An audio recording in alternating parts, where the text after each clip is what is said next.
कर रहे हैं धनबाद की खबर के साथ, जहां धनबाद में हाल ही में मेयर संजीव सिंह समर्थक शुभम यादव हत्याकांड ने अब नया सियासी रंग ले लिया है। इस मामले में एक नया मोड़ सामने आ चुका है। जानकारी के मुताबिक मृतक शुभम यादव ने अपनी हत्या से कुछ दिन पहले झारखंड के डीजीपी को एक आवेदन भेजा था। इस आवेदन में उन्होंने धनबाद सांसद ढुल्लू महतो और भगोड़ा गैंगस्टर प्रिंस खान के कथित संबंधों की जांच की मांग उठाई थी। जानकारी के मुताबिक आवेदन में शुभम यादव ने अपनी जान को खतरा बताया था। आवेदन सामने आने के बाद अब इस हत्याकांड को लेकर कई सवाल उठ रहे हैं। अब मेयर संजीव सिंह और सांसद ढुल्लू महतो फिर सामने आ गए हैं। संजीव सिंह ने बाघमारा में आतंक राज होने की बात कही, जल्द हत्या का खुलासा करने की मांग की है। ढुल्लू महतो ने अपने ऊपर लगे सारे आरोपों को खारिज कर दिया है और सीबीआई से मामले की जांच करवाने की मांग उठाई है। और सरकार को जांच करानी चाहिए और नहीं है तो सरकार को, राज्य सरकार को भी मैं ये कहना चाहूँगा कि राज्य सरकार इसको केंद्रीय जांच एजेंसी को भी दे कि भाई ये विषय जो उठा है, ये विषय जो आया है, ये तो पहले मीडिया में आया, मीडिया के आने के बाद इस पर पत्र लिखा गया। तो अगर इस तरह का विषय है तो उस पर जांच करना चाहिए, क्योंकि बाघमारा में बिल्कुल आप जानते हैं कि अराजकता की स्थिति है। वहाँ कई बार किसी प्रकार की घटना हो गई है। वहाँ पर मैंने प्रशासन से, जिला प्रशासन से भी मांग किया है कि वैसे जगह पर जहाँ आतंक का माहौल है उसको वहाँ से ख़त्म किया जाए और प्रशासन अपना कानून राज कायम करे वहाँ पे। सीबीआई जांच हो। ये सब गुंडागर्दी करने वाला हमारा खून में नहीं है, हमारा इतिहास में नहीं है। हम लोग कभी भी इस तरह का सोच भी नहीं सकते हैं। भैया जांच का तो विषय है, सरकार के पास तो सारा रिपोर्ट बोला कि डीजीपी को एक लेटर दिया गया था, सामने करे ना, वो तो सामने करे, बोल तो दिए। जो घटना घट रहा है बस एक ही जगह से उसका केंद्र बिंदु है, गोली मारने वाला भी, मरने वाला भी। यहाँ का इतिहास, धनबाद का इतिहास कौन किससे छुपा हुआ है? किसी से छुपा हुआ है? यहाँ क्राइम का प्रारंभ कौन किसने किया? गोली चलाना किसने, मर्डर करना किसने स्टार्ट किया, रंगदारी किसने स्टार्ट किया, लूटना स्टार्ट किसने किया? ये किसी से छुपा हुआ नहीं है। हम किसी का नाम नहीं लेंगे, मगर ये पूरी धनबाद की जनता जान रही है। और ज्यादा जानकारी के साथ संजय गुप्ता इस वक्त जुड़ चुके हैं। संजय, जानकारी मिल रही है कि शुभम ने डीजीपी को एक पत्र लिखा था और उसमें ढुल्लू महतो और गैंगस्टर प्रिंस खान के संबंधों को लेकर बातचीत की गई थी। अपनी जान को उन्होंने खतरा भी बताया था। अब ढुल्लू महतो ये चुनौती दे रहे हैं कि सीबीआई जांच इस पूरे मांग इसकी होनी चाहिए, इस पूरे मामले की। तो अब कैसे आगे ये पूरी प्रक्रिया बढ़ रही है? क्या सीबीआई जांच की बात जो उन्होंने कही है वो आगे बढ़ाई जाएगी?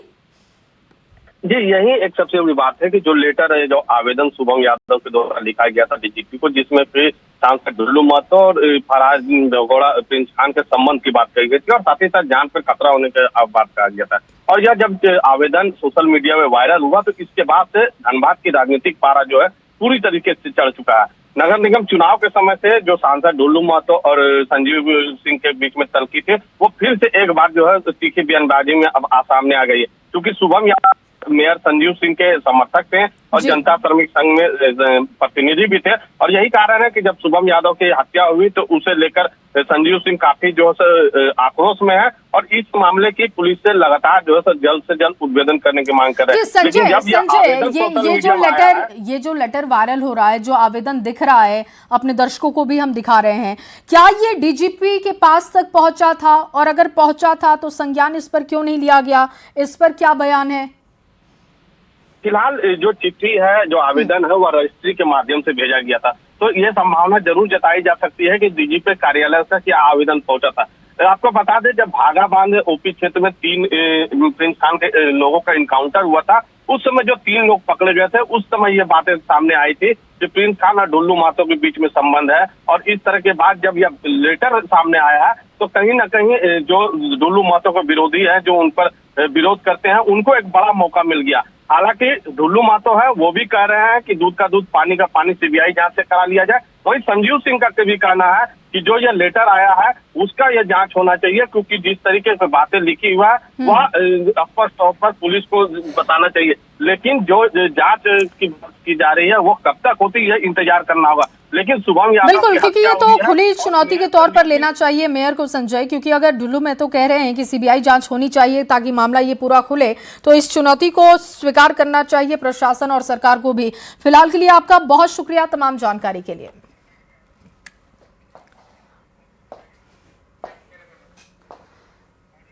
और चलिए अब आपके सामने एक बड़ी खबर रखते हैं जमशेदपुर से। ये बड़ी खबर स्वर्ण रेखा नदी में तीसरे बम मिलने का ये मामला है और भारतीय सेना और बम निरोधक दस्ता वहां पर मौके पर पहुंचा।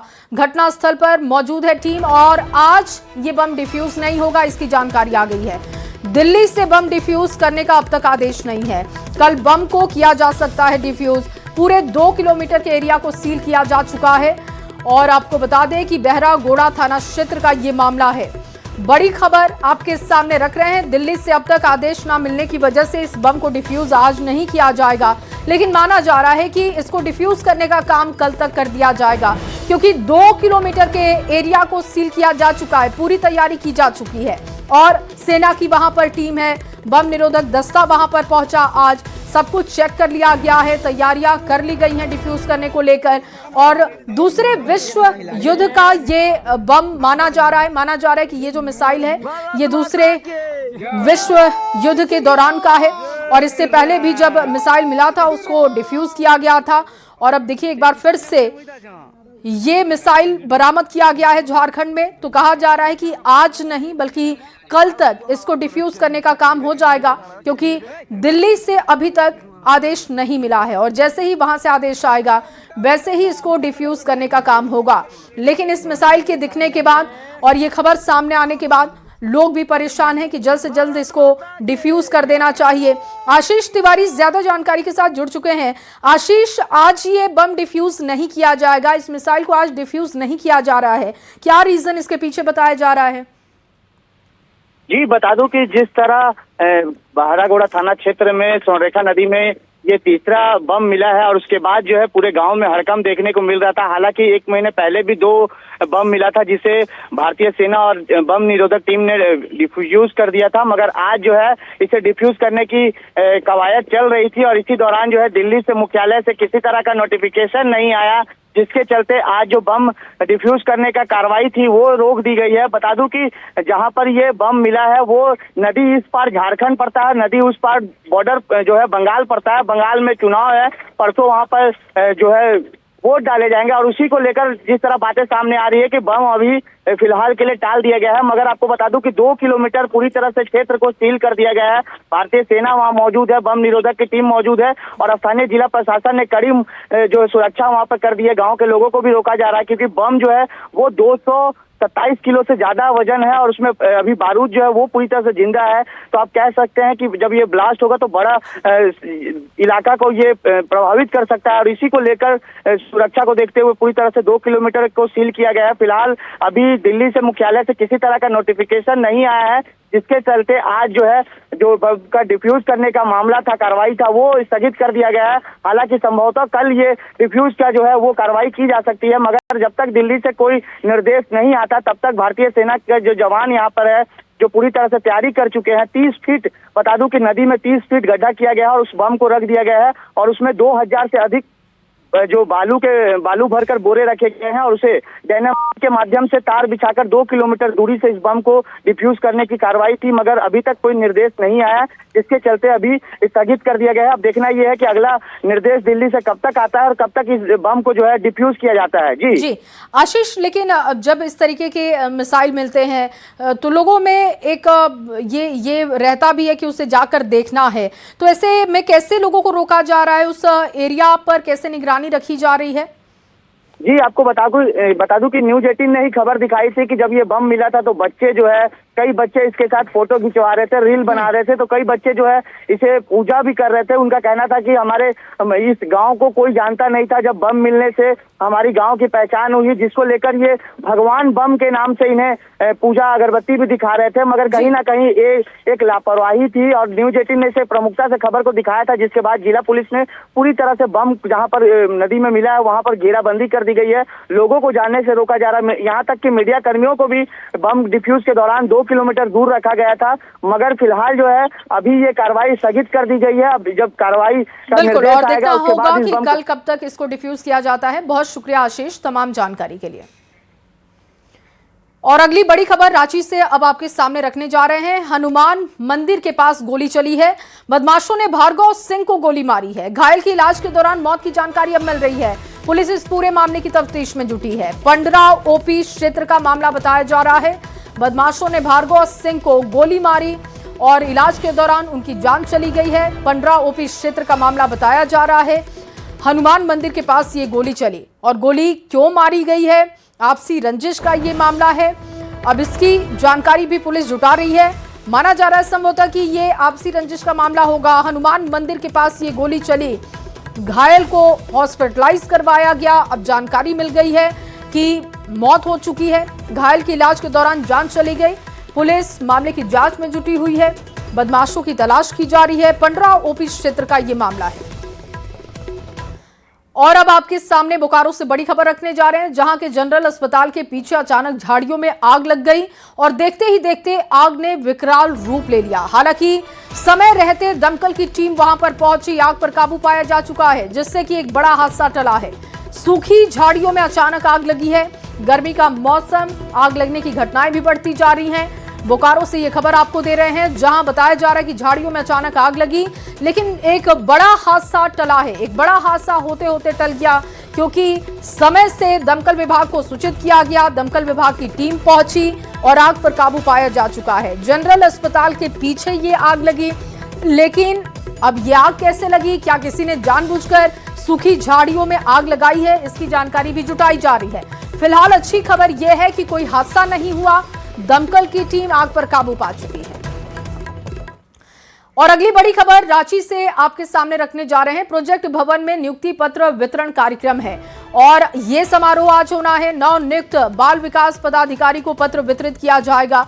इसके साथ साथ महिला पर्यवेक्षिकाओं को भी नियुक्ति पत्र दिया जाएगा। मुख्य अतिथि के तौर पर सीएम हेमंत सोरेन पहुंचेंगे, पत्र वितरण करेंगे और कुछ ही देर में यह कार्यक्रम होने वाला है। सीएम हेमंत सोरेन प्रोजेक्ट भवन पहुंचेंगे, उससे पहले की तस्वीरें आपको दिखा रहे हैं। वहां की तैयारियां पूरी कर ली गई हैं। बड़ा दिन है जिनको नियुक्ति पत्र मिलना है।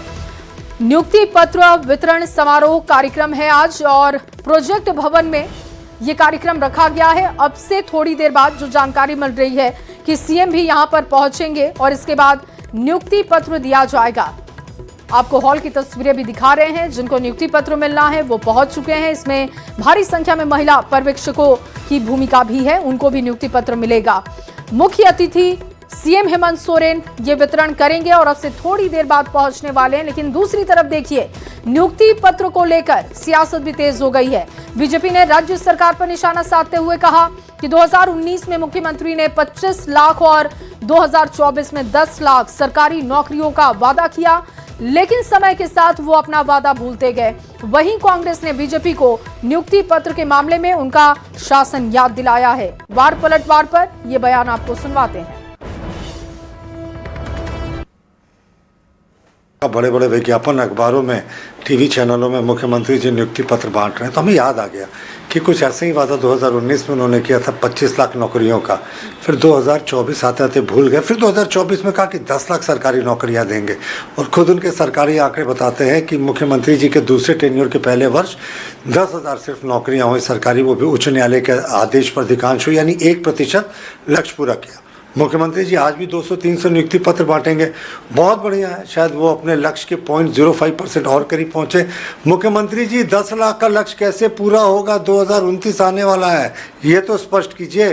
राज्य की सरकार युवाओं को रोजगार देने के लिए गंभीर है और प्रयास किए जा रहे हैं, लेकिन बीजेपी लगातार इन कामों में बाधा उत्पन्न करने का कोशिश करती है, चाहे PIL के माध्यम से हो, चाहे अन्य माध्यमों से हो।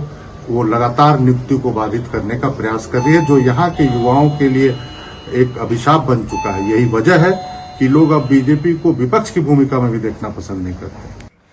और वहीं झारखंड उच्च न्यायालय में सेवानिवृत्त न्यायाधीश न्यायमूर्ति श्री अमिताभ कुमार गुप्ता को झारखंड के लोकायुक्त के रूप में शपथ दिलाई गई है। इस वक्त की बड़ी खबर आपको दे रहे हैं। राज्यपाल संतोष गंगवार ने अमिताभ कुमार को शपथ दिलवाई है और इस दौरान सीएम हेमंत सोरेन भी मौजूद रहे। तस्वीरें आपके सामने रख रहे हैं। शपथ ग्रहण समारोह के बाद राज्यपाल और मुख्यमंत्री ने लोकायुक्त अमिताभ कुमार गुप्ता को हार्दिक बधाई और शुभकामनाएं दी हैं।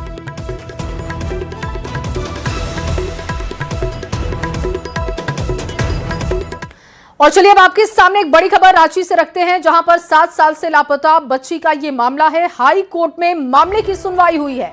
बच्ची का सुराग नहीं मिलने से नाराज है परिवार। 2 हफ्ते में मांगा गया है सार्थक परिणाम और सीबीआई को सौंपा जा सकता है केस। डीजीपी वर्चुअल माध्यम से शामिल हुई और गुमला एसपी से भी जांच की प्रगति पर जवाब तलब हुआ है। साल 2018 में ये बच्ची लापता हुई थी, उसी मामले को लेकर हाई कोर्ट में सुनवाई की गई। बच्ची का सुराग नहीं मिलने से परिजन बेहद नाराज हैं। वो चाहते हैं कि ये पूरा मामला ट्रांसफर हो जाना चाहिए सीबीआई को, ताकि सच्चाई पता चल सके। और अगली खबर बोकारो से आपके सामने रख रहे हैं। बोकारो में 5.5 साल से लापता नाबालिग का मामला अब सीआईडी को सौंप दिया गया है। 16 अक्टूबर 2020 का ये मामला है। घर से ट्यूशन निकली बच्ची लापता हो गई। लापता की मां ने बच्ची को ढूंढने के लिए हर प्रयास भी कर लिया, लेकिन बच्ची नहीं मिली। बोकारो के पिंडरा जोरा थाना क्षेत्र में 5.5 साल से लापता नाबालिग की तलाश अब सीआईडी करने वाली है। सीआईडी पूरे मामले की नए सिरे से जांच शुरू करेगी। मामला सीआईडी को सौंपे जाने से परिवार को फिर से उम्मीद जगी है।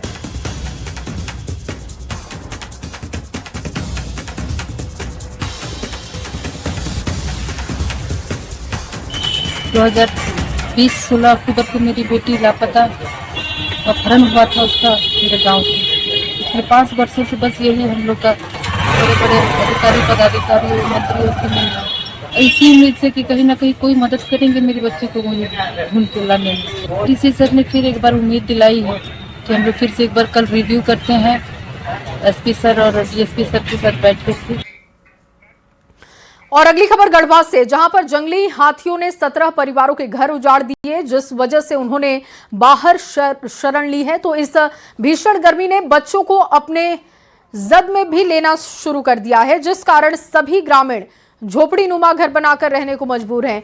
ग्रामीणों को काफी परेशानी का सामना करना पड़ता है। इस मुद्दे पर गढ़वा के नए उपायुक्त अनन्य मित्तल ने मेडिकल टीम को मौके पर भेजने की बात भी कही और जल्द मामले को सुलझाने की बात हो रही है। 10 साल से परेशान है। हाथी द्वारा घर मकान भी तोड़ दिया है, वो लड़का को भी मार दिया जान से। घर दूरा तोड़ने लगा और आदमी के नुकसान भी हाँ कर चुका हो, तो वहाँ से हम लोग चले दिए हैं। और प्रदेश का पहला हाथी रेस्क्यू सेंटर खोला गया है और ये सेंटर जमशेदपुर के बोड़ाम प्रखंड के कूटी माकुली गांव में खोला गया। पूरे प्रदेश में कहीं भी हाथी घायल या बीमार होता है तो तुरंत इस रेस्क्यू सेंटर में लाकर उसका इलाज होगा। वन विभाग ने इसे करोड़ों की लागत से तैयार किया है। बताया जा रहा है कि ये सेंटर आधुनिक सुविधाओं से भी लैस है। यहाँ विशेषज्ञों की निगरानी में ही हाथियों का उपचार होगा। वन्य जीव संरक्षण की दिशा में एक बड़ी पहल आप इसे कह सकते हैं। का शुभारंभ हम लोग किए हैं। इसमें जो पीछे मेरे देख रहे हैं इसे कराल कहते हैं। एक छोटी सी जगह होती है, तो इसका 2 पर्पस है। एक तो अगर हाथी कहीं घायल हो जाता है तो उसको रेस्क्यू करके लाना, दूसरा हाथी कोई बहुत एग्रेसिव होता है तब उसको भी लाना। और इतनी छोटी जगह में जब वो कन्फाइंड रहता है कुछ दिनों तक, उसका एग्रेशन कम हो जाता है। तो जब उसका एग्रेशन कम हो जाता है। और चलिए अब आपके सामने एक बड़ी खबर रांची से रखते हैं, जहां शराब माफिया नरेश सिंधिया गिरफ्तार किया जा चुका है। उत्पाद विभाग की टीम ने कार्रवाई करते हुए नरेश को गिरफ्तार किया। रांची के नामकुम थाना क्षेत्र के जोरार में यह कार्रवाई की गई। नकली शराब के साथ ही नरेश सिंधिया नामक आरोपी गिरफ्तार किया गया। नामकुम रेलवे स्टेशन के बाहर गुप्त सूचना के आधार पर कार्रवाई की गई और ये गिरफ्तारी कर ली गई है। रांची का बड़ा शराब माफिया है नरेश सिंधिया। पूर्व में रांची में जहरीली शराब मामले में भी मुख्य आरोपी था ये, और इससे पहले भी वो जेल जा चुका है। जहरीली शराब कांड में मुख्य आरोपी रहा है। ये आप बड़ी गिरफ्तारी कह सकते हैं। ओम प्रकाश ज्यादा जानकारी के साथ जुड़ चुके हैं। ओम प्रकाश, इस शराब माफिया की गिरफ्तारी कैसे की गई, विस्तार से जानकारी दीजिएगा। जी बिल्कुल, बता दें कि नरेश सिंधिया जो कि पूर्व में भी बड़ा किंगपिन रहा है शराब माफिया का, पूर्व में भी जहरीली शराब का आरोपी रहा था, जिसमें कि करीब 18 से ज्यादा लोग जो हैं वो जहरीली शराब के कारण मारे गए थे। उस मामले का भी आरोपी था और वो पूर्व में भी गिरफ्तार होकर जेल जा चुका है। लेकिन एक बार फिर वो नकली शराब के सिंडिकेट में शामिल हुआ था और फिर शराब की जो डिलीवरी उसके द्वारा जो की जा रही थी उसके साथ वो गिरफ्तार हुआ है। नामकुम के जोरार इलाके से आरोपी नरेश सिंधिया को गिरफ्तार किया गया है। उसके पास से काफी मात्रा में जो शराब की बोतलें हैं वो भी बरामद की गई है। दरअसल पुलिस को ये सूचना मिली थी कि नरेश सिंधिया एक बार फिर अपने नेक्सस को ऑपरेट कर रहा है और वो शराब की जो नकली शराब है उसकी डिलीवरी जो है वो उसके द्वारा की जा रही है, जिसके बाद उत्पाद विभाग की टीम के द्वारा ये पूरी कार्रवाई की गई और नामकुम इलाके के जोरार इलाके से उसे गिरफ्तार किया गया है। फिलहाल उससे पूछताछ की जा रही है और जानकारी भी खंगालने की कोशिश की जा रही है कि आखिर उसका जो गोडाउन है वो कहाँ पर है, जहाँ से वो नकली शराब जो है वो सप्लाई का कार्य किया कर रहा था। जी बहुत शुक्रिया ओम प्रकाश तमाम जानकारी के लिए। तो देखिए, नकली शराब के साथ ही आरोपी की गिरफ्तारी की गई है। एक बड़ी गिरफ्तारी आप इसे कह सकते हैं, क्योंकि पहले भी ये कई मामलों में जेल जा चुका है। जहरीली शराब कांड में भी ये मुख्य आरोपी रहा है। और यहां रुकेंगे एक छोटे से ब्रेक के लिए, जल्द हाजिर होंगे, आप बने रहिए हमारे साथ।